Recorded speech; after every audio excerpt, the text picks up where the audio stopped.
고려신학대학원 이성호 교수님이 계시는데요. 이분이 쓴 책 중에 직분을 알면 교회가 보인다. 직분을 알면 교회가 보인다라는 그 책이 있는데 그 책의 일부를 제가 한번 읽어보겠습니다. 언젠가 6살 아이에게 장로님은 뭐 하는 사람이지? 라고 물었습니다. 아이는 악수하는 사람이요? 라고 대답을 했다고 합니다. 아마도 예배 전후로 교회 문 앞에서 성도들과 악수하는 장로님의 모습이 인상적이었던 것 같습니다. 오랫동안 규모가 큰 교회를 섬기다가 은퇴하신 장로님께 물은 적이 있습니다. 장로가 교회에서 감당해야 하는 가장 중요한 일이 무엇이라고 생각합니까? 장로님은 한참 동안 고민하더니 갑자기 물으니 생각이 나지 않네요. 교수님이 좀 가르쳐 주세요. 라고 대답을 했습니다. 30년 동안 목회하다가 은퇴하신 목사님에게도 물었습니다. 좋은 장로란 어떤 사람입니까? 목사님은 질문을 듣자마자 이렇게 대답을 했습니다. 좋은 장로가 뭐 따로 있나요? 그저 목사가 하자는 대로 잘 따르고 협력하면 그 사람이 좋은 장로죠. 여러분은 어떻게 생각하십니까? 장로님은 뭐 하는 사람입니까? 목사님은요? 권사님은요? 지금 설교 원고에는 없는 내용인데 장로님은 목사님을 섬기고 목사님은 하나님을 섬기면 어린아이들은 누가 섬기죠? 자꾸 그렇게 되면 어쨌든 권사님은요? 뭐 다 맞는 말입니다. 다 섬기는 게 맞죠. 집사님들도 계시고 또 찬양대도 있고 반주자분들도 계시고 안내도 있고 식당도 있고 방송실도 있고 뭐 차량도 있고 다양하게 많습니다. 많습니다. 각자마다 이해하고 정의로 내리는 부분이 조금씩은 다릅니다. 그래서 오늘 요나서의 말씀을 통해서 우리에게 주신 직분, 우리에게 주신 사명, 우리에게 주신 사역, 이것에 대한 이해를 다시 한번 되새기는 시간을 가져보고자 합니다. 오늘 본문은 다시스를 향하던 요나가 니느웨로 발길을 돌리는 장면이 소개되고 있습니다. 하나님께서는 요나에게 아수르의 수도인 니느웨로 가서 회개를 촉구하라고 합니다. 야, 아수르 그 민족에게 가서 니느웨로 가가지고 그 민족에게 회개하라고 해. 내가 심판 내린다고 해. 빨리 회개하라고 해. 라고 한 거예요. 그런데 요나가 가기 싫었어요. 왜 싫었을까요? 요나는 아수르 민족이 니느웨 사람들이 싫었기 때문입니다. 아수르는 북이스라엘을 멸망시킨 민족입니다. 아수르는 굉장히 폭력적인 민족입니다. 아수르의 군대는 잔인무도하기로 유명했습니다. 또 정복한 민족을요 다른 나라로 보내서 혼혈시켰어요. 그래서 그들의 민족성을 파괴하고 그들이 복종하게끔 만들었습니다. 그러니까 우리나라로 보자면 일제강점기 때를 생각하시면 됩니다.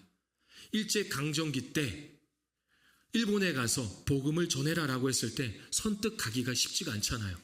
그 사람들은 죽어야 되는데 심판받아야 되는데 라는 복수의 마음, 경멸의 마음, 혐오하는 마음이 있잖아요. 이 요나에게도 그런 게 있었습니다. 그래서 요나는 가기 싫었습니다. 오히려 그래서 다시스라는 곳으로 향하고 있었죠. 그런데 이후로 하나님께서 요나는 선지자잖아요. 그래서 요나의 선지자라는 직위와 그가 나아가 하나님의 말씀을 대언할 직무를 감당할 수 있도록 강권적으로 인도하십니다. 요나의 이야기를 아마 잘 아실 겁니다. 요나 하면 뭐가 떠오르죠? 물고기가 떠올라요. 큰 물고기. 맞아요, 물고기. 한번 그림 보실까요? 이런 물고기. 요나가 물고기 속에 있었죠. 뭐 다 아는 내용입니다. 요나가 다시스로 향하다가 풍랑을 만나고 그래서 요나가 바다에 던져진 그 요나를 큰 물고기가 삼키죠. 그는 흑암과 같은 물고기 뱃속에서 기도하며 하나님의 뜻을 알게 됩니다. 그리고 결국 가기 싫었던 니느웨로 가게 됩니다. 요나에게 니느웨는 함께하고 싶지 않은 사람들이 있는 곳입니다. 그러면서 반면에 해야만 하는 일도 명확히 주어진 곳이 바로 니느웨입니다. 요나는 순종해야 한다는 마음으로 그곳으로 향했습니다. 여전히 내키지 않고 꺼려지는 길이지만 그래도 요나는 순종합니다. 왜요? 그것이 하나님의 뜻이기 때문입니다. 여러분, 우리는 보통 직분을 맡은 사람들을 뭐라고 하죠? 직분을 맡은 사람. 직분자. 맞아요. 저는 어려운 질문을 하지 않아요. 직분을 맡은 사람을 직분자라고 합니다. 그런데 직원이라는 표현도 있어요. 교회 직원. 우리가 보통 교회 직원 하면 교역자 그리고 유급으로 받는 사람들을 교회 직원이라고 생각하는데 그것도 맞는데요. 또 다른 의미도 있습니다. 예수 그리스도의 몸된 교회 모든 사역자를 직원이라고 합니다. 그러니까 여러분들도 다 직원이에요. 직원. 교회 직원. 때론 직분자가 더 거룩해 보이고 직원은 좀 세속해 보인다라고 말하시는 분들이 있는데 우리 장로교 헌법상에는 직원이라는 말이 맞습니다. 정식 명칭은 직원이에요. 물론 직분자도 좋은 말이고 직원도 다 좋은 말입니다. 우리가 그것을 막 거룩하다, 세속적이다 이렇게 판가름할 필요가 없어요. 그저 직위를 가지고 다시 말해 직분을 받고 맡겨진 직무에 다시 말해서 우리에게 주어진 사역에 충성을 다하면 됩니다. 저에게 있어서 직위는 목사입니다. 직위는 목사예요. 그럼 저의 직무는 뭘까요? 지금 하고 있는 말씀, 하나님의 말씀, 제 말씀이 아니라 제 말이 아니라 하나님의 말씀, 다시 말해 제 직무는 설교입니다. 요나에게 있어서 직위는 뭐죠? 선지자입니다. 그의 직무는 하나님의 말씀을 대언하는 것입니다. 여러분에게 있어서도 마찬가지죠. 그렇다면 직위가 중요할까요? 직무가 중요할까요? 제가 목사인 게 중요해요? 하나님의 말씀을 전하는 게 중요해요? 그렇죠. 하나님의 말씀을 전하는 직무가 중요합니다. 교회는 섬기는 일인 직무 때문에 세워지지 직위 때문에 세워지는 것이 아닙니다. 여러분 다시 한번 말씀드리지만 직무 우리가 하는 일, 하나님께서 우리에게 하라고 하신 그 일이 더 중요합니다. 물론 직무는 또 아무나 할 수 있는 게 아니에요. 오직 하나님께서 주님께서 세우신 직위를 가진 사람들이 그 일을 맡겨진 대로 할 수 있죠. 지금 요나는 선지자라는 직위가 있습니다. 요나는 선지자라는 직위가 있습니다. 그런데 그 직위에 대한 불순종, 그의 직무는 하나님의 말씀을 전하는 거잖아요. 그런데 하나님의 말씀을 전하는 것을 하지 않았어요. 이것은 직무유기라고 하죠. 하나님은 그가 순종할 상황을 허락하시고 그래서 다시 두 번째의 기회를 주십니다. 오늘 본문 1절 말씀을 같이 한번 읽어보겠습니다. 함께 읽겠습니다. 여호와의 말씀이 두 번째로 요나에게 임하니라 이르시되. 다시 직무를 감당하라고 두 번째로 하나님께서 말씀하십니다. 이제 요나는 두 번째 하나님의 말씀을 듣습니다. 이전에 들었던 말씀이지만 다시 기회를 주시는 하나님의 은혜입니다. 다시 원점에서 시작합니다. 여러분 이것이 중요합니다. 다시 원점으로 가는 것. 내가 이루었던 것을 조금만 양보하는 것이 아니라 완전히 내려놓고 새롭게 하나님의 말씀에 순종하고 따르는 것. 요나는 이전에 하나님께서 말씀하셨을 때 하나님의 얼굴을 피하려고 자신이 가고 싶은 곳으로 향하였습니다. 그러나 이제는 가기 싫은 곳으로 향합니다. 그것이 하나님의 뜻이고 자신이 감당해야 할 직무이기 때문입니다. LA 생명비전교회 강중민 목사님이 계십니다. 이분이 쓴 책 중에 리더의 고독이라는 책이 있는데요. 그 일부를 제가 한번 소개할까 합니다. 나는 목회의 길에 들어서면서 모든 사람의 존경을 받는 목회자가 되고 싶었다. 모든 사람의 인정을 받는 목회자가 되고 싶었다. 하지만 그런 나의 바람은 환상이라는 사실을 곧 경험할 수 있었다. 전도사 시절을 거쳐 목사 안수를 받기 위해 교회에서 투표를 했다. 나는 많은 사람이 나의 목사 안수를 환영해 줄 줄 알았다. 하지만 현실은 냉혹했다.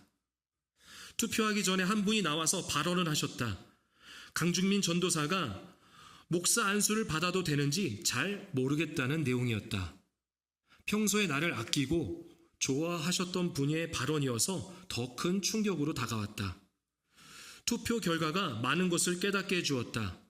겨우 3분의 2를 통과한 것이다. 내가 목사 안수를 받는 것을 반대하는 분들이 생각보다 많았다.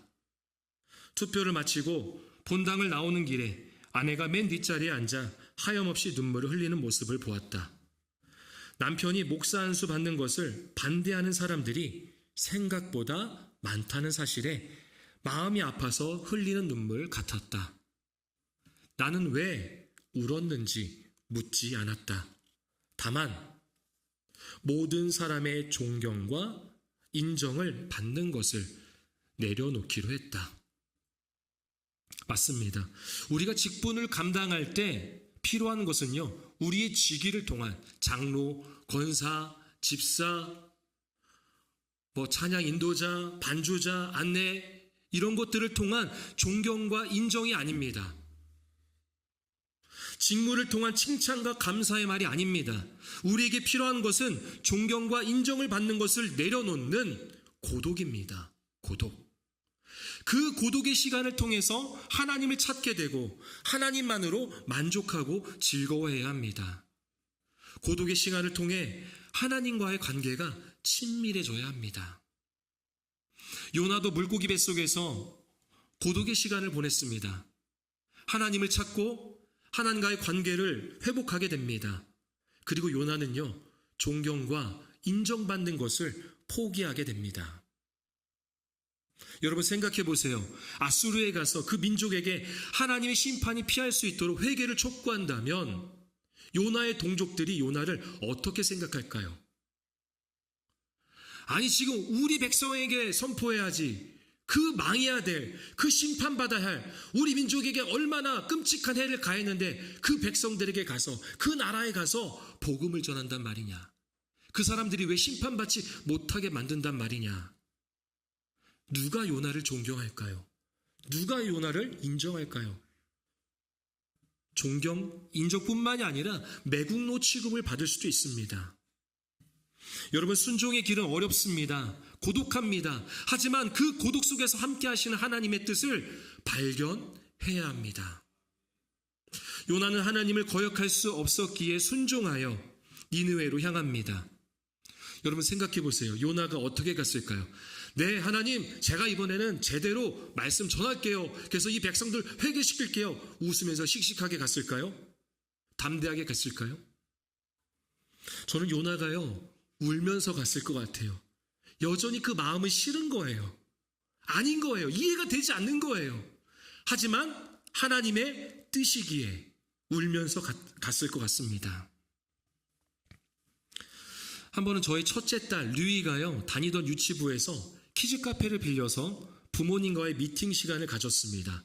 학부모 상담을 하려고 하는데 주말에 하려고 하다 보니까 아이들을 어떻게 할 수가 없잖아요. 그래서 키즈 카페를 빌려가지고 아이들은 놀고, 그리고 한켠에서 이제 선생님, 그리고 전도사님, 그리고 부모님들과 함께 이런 상담의 시간을 가졌습니다.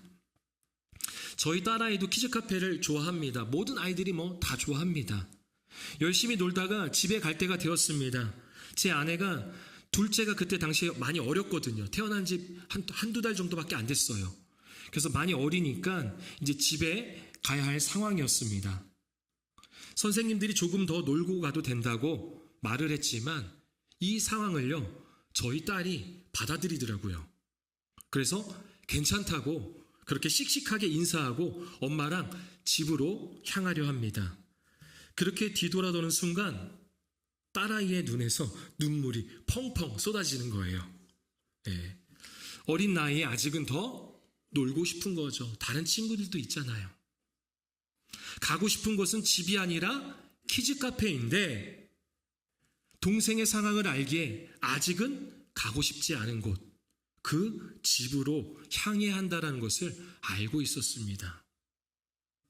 제가 이 이야기를 들었을 때 마음이 막 찡하더라고요. 그러면서 요나가 생각이 났습니다. 가기 싫은 곳을 순종함으로 간다는 건 그저 웃으며 씩씩하게 갈 수 있는 게 아니라 울더라도, 아직은 이해가 되지 않는다 하더라도 하나님의 말씀을 받아들이며 가야 한다는 것을. 왜냐하면 그것이 나를 위한 부르심이기 때문입니다.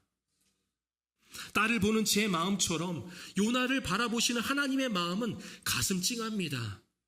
하지만 그 고독의 길을, 존경과 인정받기를 내려놓는 길을 가게 하십니다. 여러분, 직분을 감당하실 때, 사명을 감당하실 때, 사역을 하실 때요, 고독을 멀리하지 마십시오.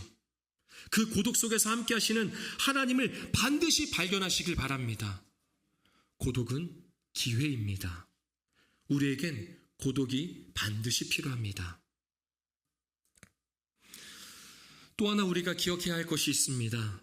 요나는 여전히 선지자로서의 직위를 지키기 위해서나, 그리고 니느웨 백성이 구원받기를 원하는 직무보다는 그저 지금 눈물을 흘리며 억지로 끌려가고 있습니다. 니느웨는 사흘 동안 걸어다닐 정도로 큰 성읍이었습니다. 아마 모연보다 더 컸을 것 같아요. 사흘 동안 걸어다닐 정도의 성읍이면 아마 용인 이상 되지 않았을까 싶습니다. 그런데 요나가 어떻게 하는지 우리 4절 말씀, 3장 4절 말씀을 같이 한번 읽어보겠습니다. 요나가 그 성읍에 들어가서 하루 동안 다니며 외쳐 이르되 40일이 지나면 니느웨가 무너지리라 하였더니, 4일 동안 걸어다닐 정도의 성읍을 얼마 동안 다녔어요? 하루 동안 다녔습니다. 이건 뭐예요? 하기 싫다는 거예요. 여전히 하기 싫은 거예요. 그의 메시지는 간단합니다. 40일이 지나면 니느웨가 무너지리라. 40일이 지나면 니느웨가 무너지리라. 아주 간단해요. 여러분, 이성적으로 생각하기에 이 말씀을 듣고 누가 회개하겠습니까? 40일이 지나면 우리 도시가 무너진다고? 뭔 소리야? 라고 하겠죠. 니네 백성들의 입장에서 본다면 너무 바보인 거예요. 뭐야, 우리 엄청 잘 사는데 쟤네 뭐야? 쟤네 우리 속국 아니야. 아유, 저 미쳤나봐. 사람이 미치면 저렇게 된다. 조심해야 된다. 아이들에게도 그렇게 가르쳤을 것 같아요. 여호와 하나님이 어떤 분이신지, 또는 당장 회개하지 않으면 큰일이 일어날 것이라는 어떤 긴박감에서 메시지를 전해야 되잖아요. 하나님이 이런 분이십니다. 그런데 하나님이 여러분을 사랑하십니다. 그래서 여러분들 회개해야 됩니다. 돌아오셔야 됩니다. 하나님은 그러면 심판을 멈추실 겁니다. 이렇게 메시지를 전하는 게 아니라 40일이 지나면 니느웨가 무너집니다. 라고만 하는 거예요. 여러분, 요나의 마음이 어떤지 아시겠죠? 속으로는 뭐 하지 말라는 거예요? 회개하지 말라는 거예요. 속으로는 회개 안 했으면 좋겠다. 그래서 하나님이 심판했으면 좋겠다. 요나에게 니느웨 백성의 회개 촉구는요, 하찮은 일입니다. 그들의 구원에 대해서는 하고 싶지 않은 일이었습니다. 그런데 그런 작고 하찮아 보이는 일이, 하고 싶지 않은 일이 하나님의 관점에서는 다르다는 겁니다. 함께 5절 말씀, 3장 5절 같이 한번 읽어보겠습니다. 니느웨 사람들이 하나님을 믿고 금식을 선포하고 높고 낮은 자를 막론하고 굵은 베옷을 입은지라.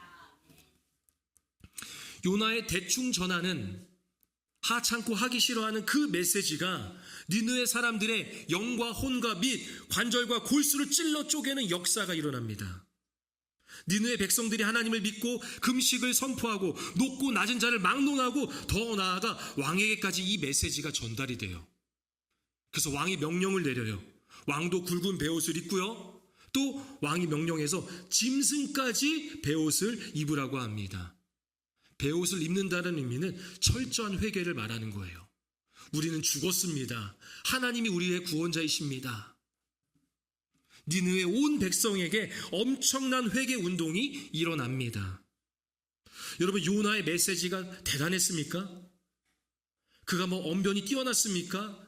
아니면 간절함이 있었습니까? 그들을 사랑하는 마음 가운데서 전했습니까? 아니에요. 결국 하나님이 하신 겁니다. 하나님이 일하게 하시고 하나님이 역사하십니다. 그리고 하나님이 어떻게 반응하시는지 우리 10절 말씀, 3장 10절 함께 읽겠습니다. 하나님이 그들이 행한 것, 곧 그 악한 길에서 돌이켜 떠난 것을 보시고 하나님이 뜻을 돌이키사 그들에게 내리리라고 말씀하신 재앙을 내리지 아니하시니라. 아멘. 니느웨 백성들에게 구원이 임합니다. 여러분, 우리 중에 누구도 알 수 없습니다. 우리의 눈에는 너무 하찮고 작은 일로 보일 수 있습니다. 하기 싫은 일이 있습니다. 하지만 하나님의 관점에서는 가장 귀한 일일 수도 있습니다. 우리가 하는 어떤 일이 열매를 어떻게 맺을지 우리는 모릅니다. 우리는 그저 울더라도 순종하며 나아가고, 때론 불만과 불평이 나오기도 하지만 그때에도 하나님의 일하심을 기대하며 우리의 직분, 우리의 사명, 사역을 감당해야 합니다. 말씀을 정리합니다. 오늘 본문을 준비하면서 그런 의문이 들더라고요. 제일 큰 의문은 그거였습니다. 아니, 하나님 왜 하필 요나를 쓰시는 걸까? 그렇게 싫어하는 요나를 왜 쓰시는 걸까? 그가 대단한 것도 아니잖아요. 그가 부유한 것도 아니고 지식도 아니고 그 백성들을 사랑한 것도 아니고 하나님의 말씀에 순종한 것도 아닌데 왜 하필 그렇게 가기 싫어하는 요나를 억지로라도 이렇게 끌고 가시는가? 요나보다 더 잘할 수 있는 사람이 있을 테고 더 유명한 사람이 있었을 텐데 더 순종적인 사람이 있었을 텐데 왜 하필 이 요나, 이 한 사람 요나를 생각하신 걸까? 하나님은 세상적으로 유력하고 대단한 사람을 부르시지 않습니다. 오히려 세상적으로 볼 때 가장 비천한 자들, 멸시당하는 자들, 그리고 연약한 자들을 부르십니다. 우리 마지막으로 고린도전서 1장 26절에서 28절까지의 말씀을 우리 함께 이 세 절 읽도록 하겠습니다. 형제들아, 너희를 부르심을 보라. 육체를 따라 지혜로운 자가 많지 아니하며 능한 자가 많지 아니하며 문벌 좋은 자가 많지 아니하도다. 그러나 하나님께서 세상에 미련한 것들을 택하사 지혜 있는 자들을 부끄럽게 하려 하시고 세상에 악한 것들을 택하사 강한 것들을 부끄럽게 하려 하시며 하나님께서 세상에 천한 것들과 멸시받는 것들과 없는 것들을 택하사 있는 것들을 폐하려 하시나니. 아멘. 여러분, 하나님은 미련하고 약한 자들을 택하십니다. 그게 요나였습니다. 그리고 저와 여러분입니다. 여러분, 하나님께서 모세를 부르셨을 때를 모세를 부르셨을 때를 생각해 보세요. 모세의 반응은 부정적이었습니다. 내가 누구이기에 바로 왕에게 가서 이스라엘 자손을 애굽에서 인도하려 내리까? 라고 말을 하죠. 그는 하나님께 본래 자기는 말도 못한다고 항변을 합니다. 나중에 그는요, 하나님께 이렇게 말합니다. 오 주여, 보낼 만한 자를 보내소서. 나는 아닙니다. 나는 아니에요. 이거에 맞는 사람을 보내시오. 모세는 애굽 사람을 쳐 죽인 살인자였으며 히브리 노예의 아들이었습니다. 바로 왕의 추격을 받아 광야로 도망간 그는 열등의식과 무력감에 빠져 있었습니다. 하나님은 그런 모세가 깨어지고 부서졌을 때 그를 부르십니다. 그가 미련하고 약할 때 부르셨습니다. 사도행전 9장에 보면은 아나니아라는 사람이 나옵니다. 아나니아. 여러분 잘 아는 바울이 있죠. 바울이 다메섹 도상에서 예수님을 만났을 때 바울이요 사흘 동안 보지도 못하고 먹지도 못하고 마시지도 못했습니다. 그때 예수님께서 아나니아를 불러서 바울에게 가보라고 말씀하시는 거예요. 여러분 잘 아시다시피 바울은 이전에 어떤 사람이었죠? 예수 믿는 사람들을 핍박하던 자입니다. 그가 다메섹으로 가던 길도 남녀를 막론하고 예수 믿는 자들을 다 감옥에 가두기 위해서 다메섹을 지나고 있었던 것입니다. 아나니아가 그걸 몰랐을까요? 이미 바울이 어떤 사람인지 소문이 쫙 퍼졌습니다. 아나니아는 겁이 났습니다. 두려웠습니다. 불편했습니다. 가기 싫었습니다. 하지만 순종합니다. 그게 바울만을 위한 것이 아니라 바울과 아나니아 자신을 위한 하나님의 부르심이며 아나니아의 직무이기 때문입니다. 주님의 부르심을 받은 여러분, 주님 당신만을 위해서 우리를 부르시는 것이 아닙니다. 멸망할 위기에 봉착한 니느웨 백성만을 위해서 요나를 부르신 것이 아니었습니다. 하나님의 뜻에 순종해야 하는 요나를 위한 부르심입니다. 그 요나 한 사람을 위한 부르심이에요. 요나에게 2번이나 기회를 주시며 부르신 것과 같이 오늘 우리를 부르십니다.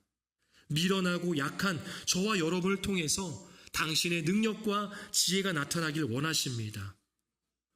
우리는 주님의 부르심을요 다 이해할 수가 없어요. 중요한 건 그 부르심 앞에 순종하며 나아가는 것입니다.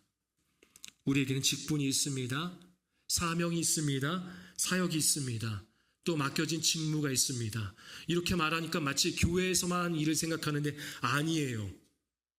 교회뿐만이 아니라 우리의 가정, 일터, 그리고 우리가 향하는 그 발걸음 곳곳마다 우리에게 주신 사명과 사역이 있다는 것입니다. 이러한 것들을 감당하며 하나님과의 친밀한 관계가 되기를 소망합니다.